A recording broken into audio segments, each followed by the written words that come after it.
the truth of that night. After Masha gave birth to twins, she could not believe her eyes. She'd not expected this. But her husband suspected it would be the same. It all began 3 years ago when Masha met a man who now lives by her side. She almost gave up on her dream of finding true love when he crossed her path. It was on a freezing cold winter day in January. It was already evening and the work was finally done. Hurry home and have some hot tea, Masha thought. Suddenly, she heard shouting, and a crowd of people ran toward her. She couldn't fight back and had to turn with the group and run in their direction, still unaware of what was happening. She could not turn around and look. Blue lights and sirens from all sides of the street. Masha was terrified and in her quick stride turned around once more for the blue lights. But everything was out of sight. She'd already strayed too far from her path. Then, wham! And there she ran into the middle of the crowd, which slowed her down. A large man turned around startled. He too ran with the group away from the scenario. By the time she could apologize, he'd already spoken up and asked if Masha knew what happened. She did not know either. The crowd slowed until it increasingly dispersed, and only a few people stood together chatting about what had happened. Masha felt dizzy, entirely overwhelmed by the situation. She leaned against a house wall, opened her coat a little, and loosened her scarf to get better air. The man was about to go on when he saw Masha looking like that. He stopped for a moment and asked her about her well-being.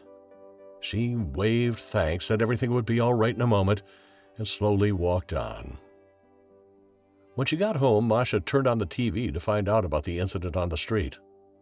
But nothing was reported, not even on the radio. The next day at work, Masha went to the newspaper stand to find out what had happened the night before, but again, no information was available. Everyone seemed to act as if nothing had happened. Masha, still nauseous from the crush of the crowd, tried to calm herself down and hoped that maybe she would learn something at work or find something on the internet. Indeed, captured in one sentence, quote, "Winter miracle. A woman suddenly goes into labor and gives birth to her baby son at the cafe on the corner." But why is there such a secret about it, wondered Masha. The last sentence read, quote, "The woman was robbed before and the thief is still on the run." The young mother could not describe the perpetrator exactly, only that he had a birthmark behind his left ear, unquote. A few days later, Masha met with her best friends for a drink at her favorite pub. She told them about the incident and how unbelievable she found it. But with her friends, Masha quickly got other ideas. After all, she quickly takes a lot of things to heart. Suddenly, a young, good-looking man approached Masha. "Excuse me for addressing you, but could it be that we bumped into each other in the crowd the other day when everyone was running away like crazy?" the man asked. Masha really couldn't remember exactly now. Everything was too chaotic. But she thought it was brave and flattering that he recalled her, thick coat, scarf, and cap notwithstanding, and approached her. They sat down at the following table and talked briefly. After that, the short conversation turned more extended, and in the end they exchanged phone numbers. When he got up, Masha noticed the plaster on his ear and inquired if he'd hurt himself in the crowd. He only said that, it was just a little thing, nothing serious. She didn't ask further. Smiling and waving her cell phone, Masha went back to her friends. The friends who had observed everything now wanted to know everything in detail. Masha grinned and told them everything. But the smile faded when she realized she had exchanged numbers with a stranger.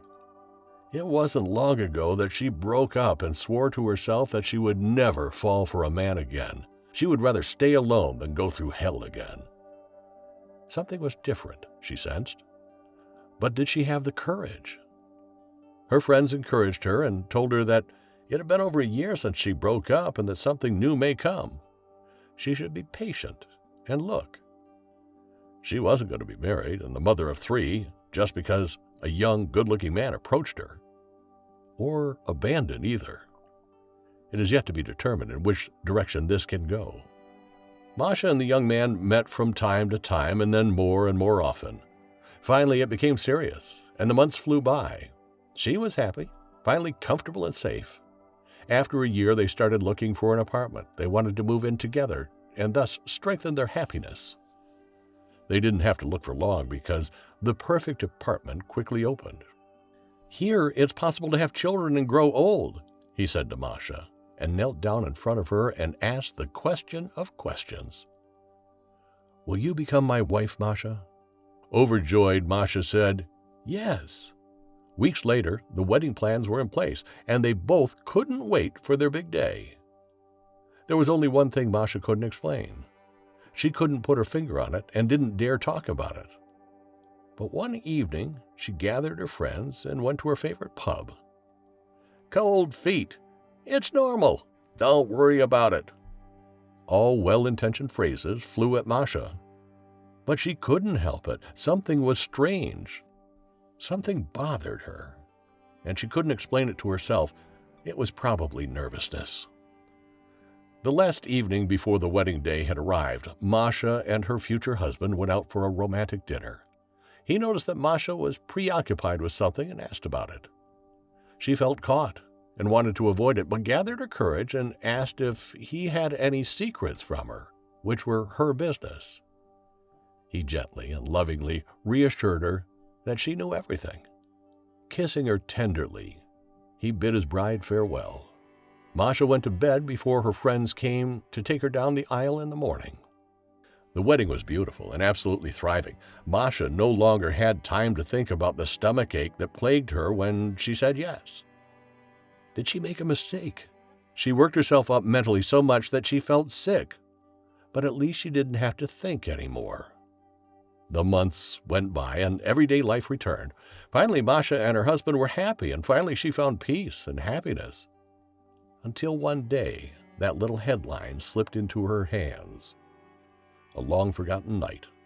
Masha wondered what had happened to the woman and her son, and whether the thief had been caught. But this thought was abruptly interrupted, and Masha had to throw up several times. Then finally, she felt fluish and lay down. Her husband came home in the evening and took care of her, but after days she still felt so bad, and her period was also overdue. "I can't be pregnant, can I?" thought Masha to herself. "Or can I?" Masha calculated and stopped stroking her belly. Yes, it was possible.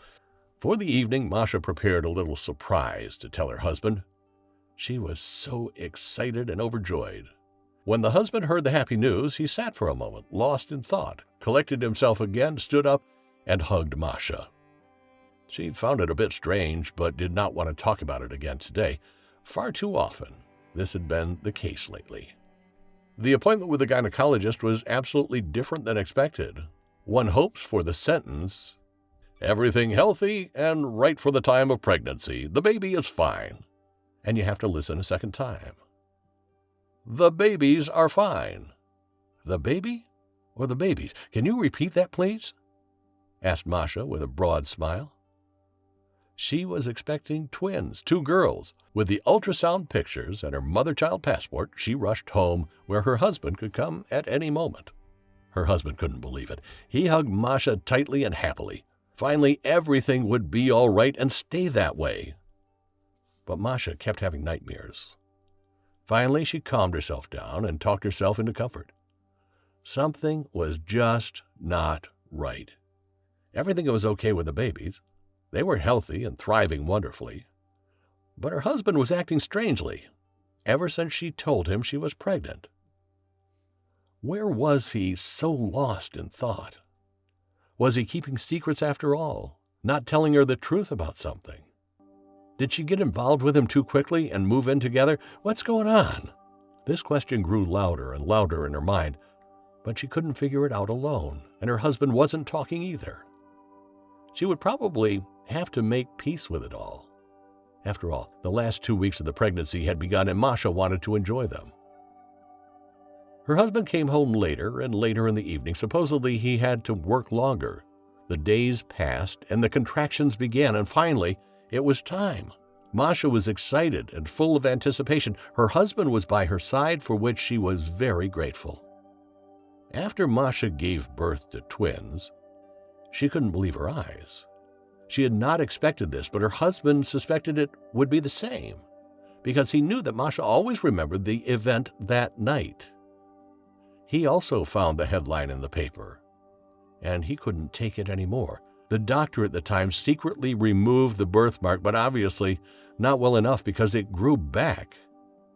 When Masha discovered it during the intimate embrace after delivery, their eyes met, and Masha immediately realized it.